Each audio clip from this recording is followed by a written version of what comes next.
Once upon a time, there was a 10-year-old boy living in a big apartment building. His name was Ollie. Ollie had noticed strange noises coming from the garage of the apartment building as he returned home from school. Sometimes these noises came at midnight, sometimes in the early hours of the morning. No one believed him because everyone thought the noises were just from the wind. One day, Ollie's curiosity got the better of him, and he decided to overcome his fear. When everyone was asleep at midnight, he quietly left the house with his flashlight. The corridors of the apartment were dark and eerie. He took the elevator and went down to the basement, to the garage. The garage door was slightly ajar, and a cold draft was coming in. Ollie turned on his flashlight and entered the garage. Inside, there was dim light, and strange shadows danced on the walls. Suddenly, he heard a sound from a distant corner. Click ... click ... click ... double quotes. His heart started pounding fast, but he didn't want to turn back.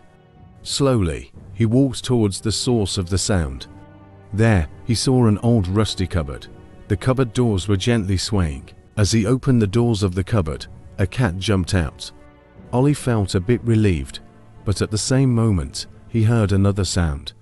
This time, the sound was deeper and more eerie. Who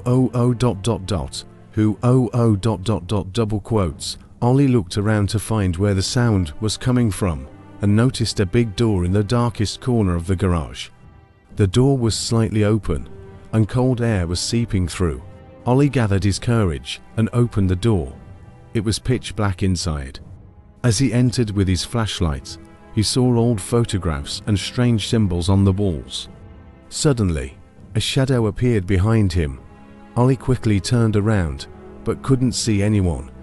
However, he heard a voice. "Why did you come?" Ollie was frozen with fear. He closed his eyes and quickly said, "I was just curious." At that moment, a hand touched his shoulder. Ollie screamed and ran. He dashed out of the garage, climbed the stairs of the apartment building quickly, and went inside his home. He locked the door and hid under the blanket. The next day, Ollie didn't tell anyone about what happened, but the noises from the garage stopped. From that day on, he never went down to the garage again and never sought adventure in the middle of the night.